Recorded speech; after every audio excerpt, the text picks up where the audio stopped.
Aloha and welcome to Bittersweet News. I'm your host, Carol Cox. Thank you for joining me.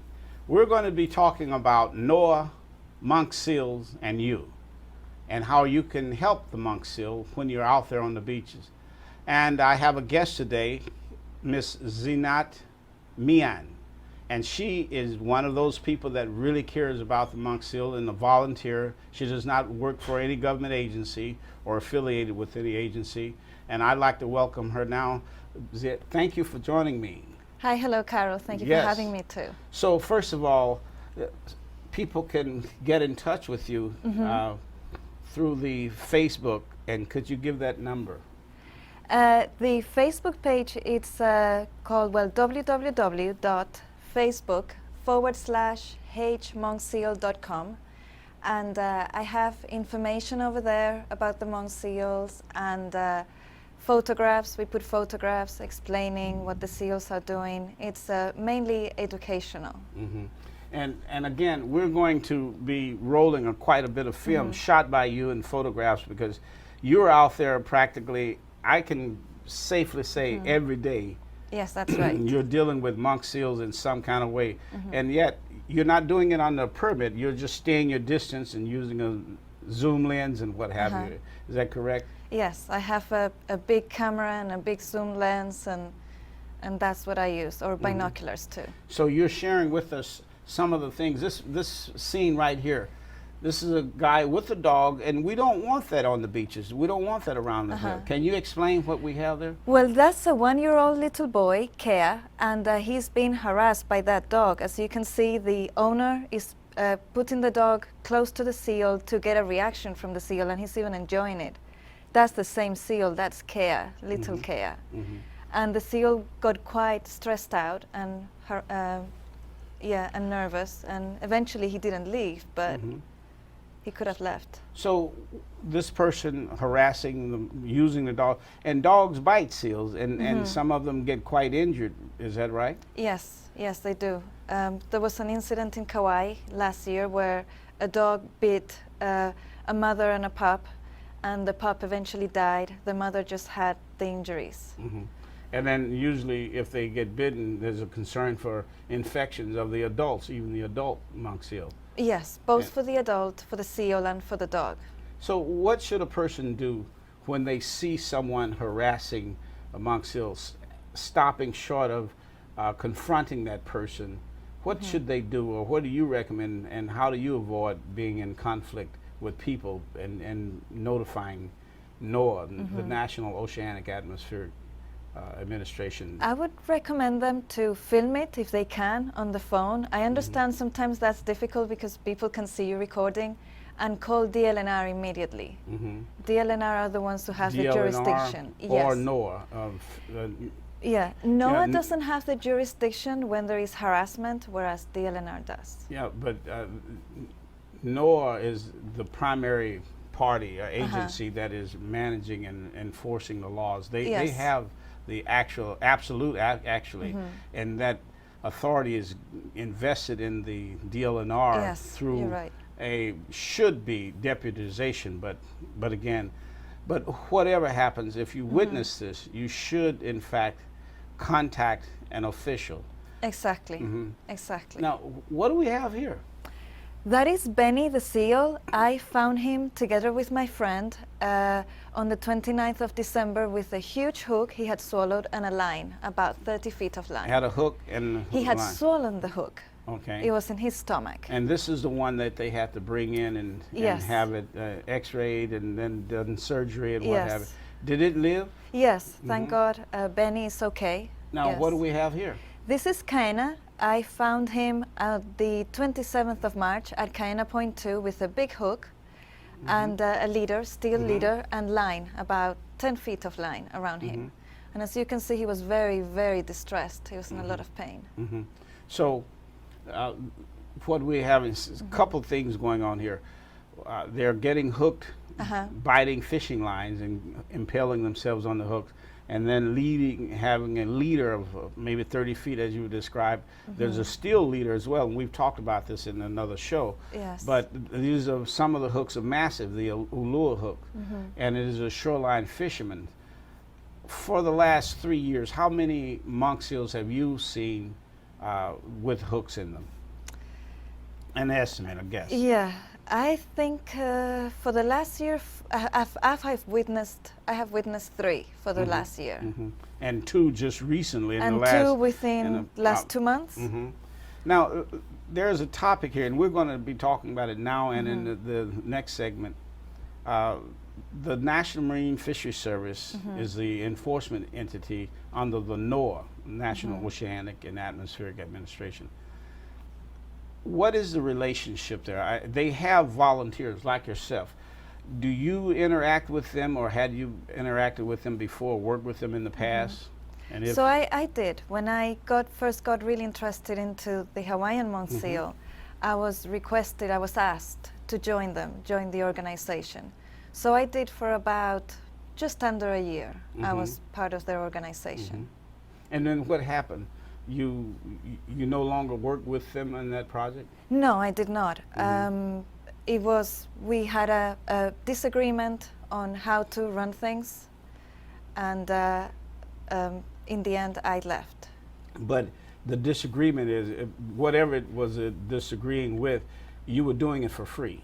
I was, yeah, absolutely. I was putting my time, my resources, everything for free. Yes. Now, in your opinion and observations, if you could, can you describe the relationship between NOAA's employees and the monk seal, the people that tend to the monk seals, and their relationship to the general public? Do you believe that they try to incorporate the general public as a whole, or certain aspect, or certain people, or special groups?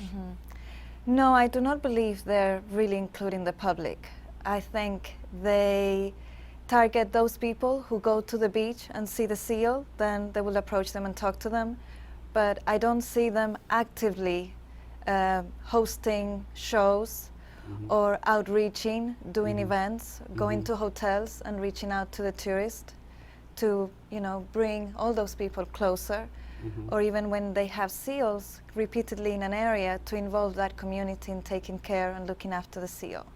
Yeah, my personal experience, and share with the listeners, viewers, is that it's a very difficult and sometimes painful thing to participate and watch, because you have people that have taken on this sense of authority that really there is no authority. For example, the falsehood that has always been stated, and they perpetuated this by telling people and approaching them and challenging them and even being confrontational. You can't approach it more than 150, closer than 150 feet or 150 feet. Well, there has never been any legal distance, because circumstance dictate. If there's a beach and you're walking along and the monk seal is hauled out, you don't give the whole beach up. The rule is you just don't disturb with intent and molest or disturb or harass this animal. Is that right? Exactly, yes. So myself, I've just, sometimes I'm annoyed when just the sight of them and seeing them, because they're so officious and just brash, just right down the old road of we're with the government, or we have close ties with the government and you don't.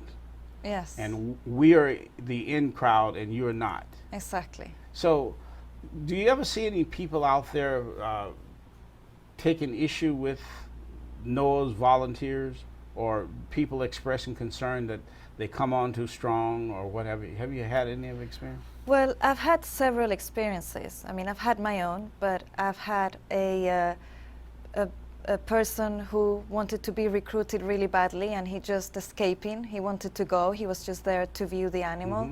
I've had fishermen actively complaining because they close up the area of a pupping site, and then months and months go on and they still continue to have that area blocked. If I can disturb you for a minute. Of course. Now, this area, let me guess, is this near Lanai Lookout? Yes, exactly. Near between That's on the east Hanama side. Bay and Lanai Lookout? Yes. Okay, Yeah. because they look at the substrate. But what's the orange tag on the So that's their identifier. So every seal has 2 numbers on their hind flippers, and it's just a number. It's not a. It doesn't have any tracking device attached to it. So And this guy is N46, N47, for N46, N40. That's the orange tag. Exactly. Now they also do a bleaching. They do. What then? They bleach the fur. They do. And that number. But I also heard you refer to this one as. N46. That's But the the bleach name, you number. gave a common name Kea. to it. So that's the name that some of us call him, but not everybody has to call them that way. I mean, there are surfers who are used to seeing him and who have a different name for him. And Just again, how respectable. old is he at this stage here? There he's approximately? 1 year old. He's 1 year old. That's just a 1 year old And boy. who's the mother of this one? Irma, she's a very well known seal on the south of Oahu. Yes. So this information that you see, that you're telling now, you keep a log of this and you keep records of it, correct? And I you do. have a photo log and a photo journal. I do. And then there's a blog that they use, that the volunteers, other volunteers use, that tend to report where it's seen, what is experienced, any harassment.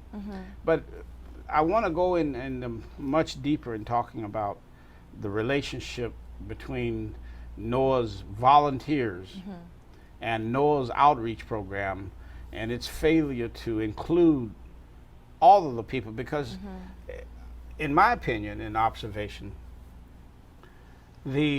having a greater number of people around the islands and throughout the state serving as the eyes and ears, because it's impossible for NOAA itself to be in every space, every beach, every cove to see anything wrong. So if there's an injured one getting time, do you think that NOAA could improve its outreach program? Oh, absolutely. How so? The west side of Oahu, for example, is pretty much underlooked. And there are a lot of people there that are really interested in the seals and they like them. But NOAA will not outreach to them, will barely talk to them. I guess we all have our own assumptions why that is. But there is a real need in that area for really NOAA go and talk to them. Those people are interested in being involved. Now, you're fluent in Spanish, so I was Yes. going to ask you, in the nicest way in Spanish, how would you describe their attitudes and relationship toward the public? I think they really undermine people, and they don't consider everybody equal. That is my experience. On the west side, they're not the richest of the richest in terms of financial, but there are people with really big hearts and very wonderful and excellent behaviors. They really want to get engaged and they really want to help out. And I had an experience a couple of years ago with a pup. She was hauling out at a very difficult beach or weird, strange beach. And locals were going and nobody from NOAA wanted to go. And I was certainly concerned for that seal because she was under 1 age old. And that's the age where they can get most influenced by human behavior. So I was going there 3 times a week, spending my whole day with the seal. And it was amazing how people were coming to me and asking me questions and saying, well, why doesn't NOAA put here a sign? Why don't they tell us we're not supposed to feed her? Why don't they tell us we shouldn't get close? And they really wanted to get involved. And some people were coming every day just to see the little seal. Now, you, if I could just convey to the viewers out there, to what length, when you, apparently you do it for the love of the animal and in your concern, there are times you drive all the way to Waianae and then you hike in around the point of Kaiana. Exactly. And you spend the better part of the day there. Yes. And then you return. And does NOAA ever call you up to ask you questions or incorporate your observations or thoughts or borrow from you any ideas? NOAA has never, ever, ever called me. Nothing at all. And they do have a need for this information, correct? Now I know Yeah. you go to Barking or Barbers Point, you go to White Plains Beach, you're out at Turtle Bay. You tend to know when the monk seals are born and whatever. How do you know that? 'Cause How do you become familiar with this and know when they've pupped or mother has given birth? Well, first of all, you kind of calculate. So I now have spent enough time with the monk seals where I kind of know, by observation, when you start seeing a seal getting fatter and fatter, you're just thinking, okay, she's probably pregnant. And you calculate the time between weaning her previous pup and everything. It's not best way, and it doesn't always work, but I try. So you ever see a mother hauled out and then see the baby moving, adjusting itself? You have? I have. How does that feel? I mean, just witnessing that, to see the baby shuffling and moving around, preparing itself for birth. Well, there was this seal a couple of years ago that nobody was following, and I knew she was very ready to give birth. And for what I now know, Noah knew as well that the date was around the same date I had thought. But nobody was following her, and I was. Every day for a week, I went to see her to the North Shore. And yeah, I could see that belly. Every day there was a sense of emotion when I was arriving to the beach thinking, will today be the day that she would have given birth? It's very exciting. The earlier slide that we saw, there were people standing there taking. When a person see a monk seal with its mouth open and they make a very loud bark, vocalization, when they're not comfortable or feeling like they're being crowded. What should a person do? First of all, I can say that they shouldn't go too close. Stay away is what they really can do. But sometimes it's impossible to stay away, because I myself have actually been walking and traversing the rocks and the boulders and reach over and, oh, there is a monk seal. Exactly, you don't see them. Because they blend in, and especially with that gray, depending on that kind of point, the rock is gray or black, and they lay there, and if they've dried out, the fur is dry. So, but what should they do when they actually see one? There is no real law that say you must stay a certain distance, but there are laws that say you shouldn't harass them, and you should. So what should they do, and can you tell the public what were your recommendations as a volunteer, if you would share with us what a person should do when they encounter a monk seal? If they can, they should stay away about 50 feet, if they can. Now, if it's like this little boy Kea, who loves to go to a very small cove, what I usually tell the hordes of kids that cross because they want to go to the other beach is just walk past him, quiet, don't run, don't make much sound, just walk past him, don't stop in front of him. Don't block the access to the ocean. And that works. The seals are pretty tolerant. So one of the key things is don't approach too closely, and don't throw rocks at it. Don't throw rocks. Or poking. And screaming, shouting. Seals don't really understand English or human language, so approaching the seal and going, sit still, babies, let me take a picture of you, this is nonsense. But you find people doing that. And what I've witnessed, people actually go up and take their camera and put it in the monk seal's face practically, and they're squatting. That monk seal can bolt. And they're for their size, they can actually move faster than humans think they can. Isn't that right? Yes, they can. They move very fast. So why then do people do it? Is it because they're attracted to it? Do you think we should see more campaigns from NOAA on TV to say that? Wait, just a moment. See this? There's that line you're talking. Yes, that's the line. This is Benny. This is Benny, and look at that line, and it's from a very large monofilament in there. Yes. And he's obviously, but he has actually swallowed the hook. Yes, he did. So it's internally, and he is trying. He's obviously annoyed by that. Or would you say he's annoyed, or this is just a natural behavior? Oh no, he was very stressed out. You see how he's vocalizing and moving, and in fact the other two seals, they kind of seem to understand he's in distress, because this is not usual behavior at all from any of them three. Now, and this is Kaina. Yes. and you filmed him. And let's talk about this. Uh-huh. There was this discussion, NOAA, and we're definitely going to talk about NOAA because I think they're deserving of a tongue lashing, if nothing else. They don't listen. They are sitting on their high horses in their ivory tower, and we're going to talk about. That's why I have these documents to convey to the public and share with the public. That first of all, backing up what we didn't talk about was that this is a critically endangered species, meaning they're right at the doorsteps of non-existence, right? Exactly. Extinction.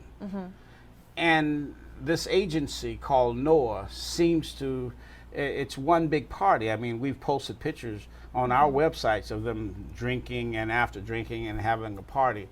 But I have a nonprofit organization. I have obviously care about the wildlife and all, but when I interact with them, it's at distance. They don't treat me as an equal as they would treat the other volunteers. And I've never punctured their tires or painted their windows or broken their windshields.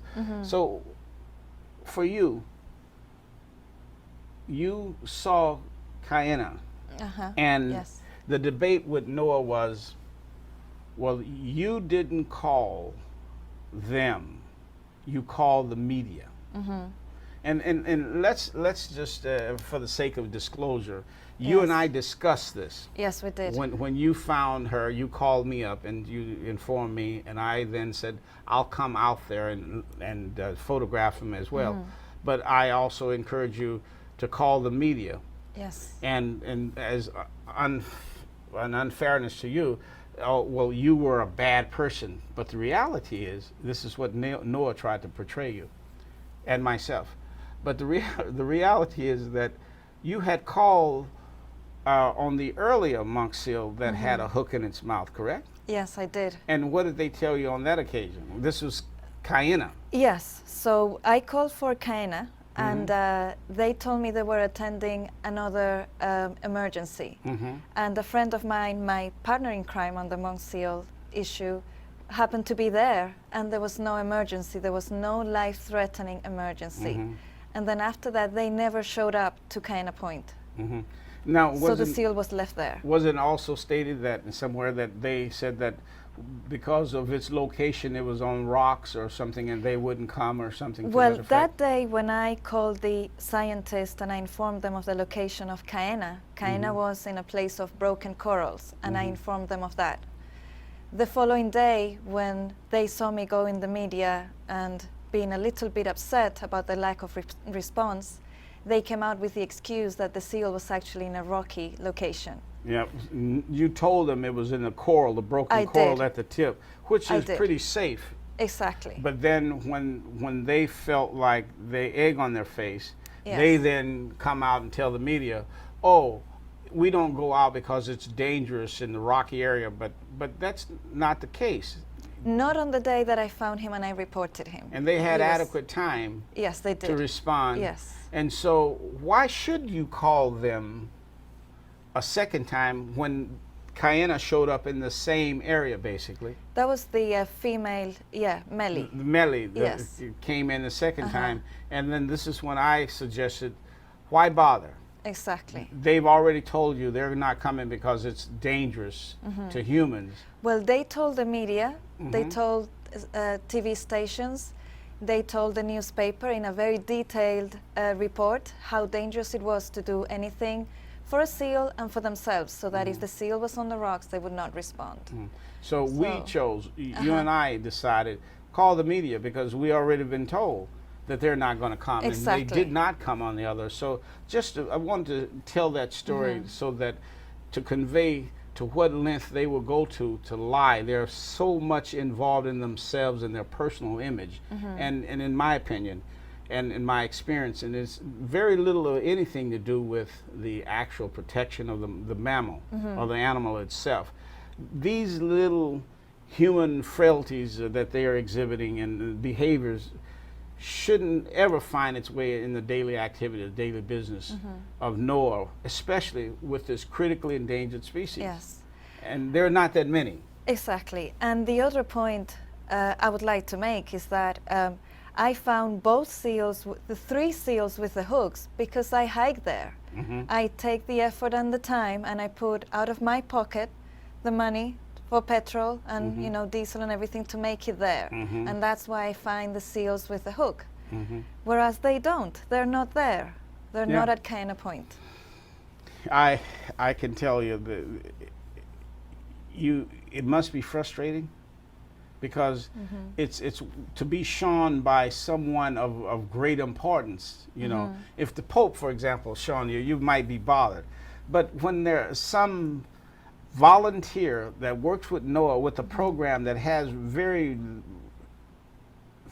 thin parameters or lack just ethics and all of that, and it's just willy-nilly, and it seems like it's money driven, and we're going to talk about that in the next segment of this, and about Monk Seal and you, and what this we're going to talk about the actual use of monies and how certain groups get to use it, and they get to fly back to the training for training at the the marine mammal facility on the mainland and all, but then they're not making an outreach to bring in other people. Have you been to the marine mammal outreach program? No, I haven't. Why not? I requested it, and I was turned down. Turned down, just. I was turned down. Yeah, and keep in mind. I'm not good enough. Yeah, but yeah, apparently. Well, welcome to the club. Yes. I don't know what the commonalities are that you and I have, and Chemo Smith has, and others that are out there doing the same thing that they're doing, watching, but you're not physically getting involved with them. You're observing them from a distance and reporting when you see something wrong. Right? Exactly. You know? Exactly. And so I don't want to belittle this subject, because it's so frustrating when you get out there and you're seeing all of this, and then you know that this one agency, and we're going to talk about while they've had funerals for miscarried monk seals and the pups and all, and how they selectively only select certain people to be a part of that. Yes. But you've never been invited to a funeral or to a ceremony, have you? I've never been invited to anything NOAA does. But you're a citizen and have the desire. Yes, and I am deeply involved with the monk seal. Yes. Well, this concludes the first segment of Monk Seal and You.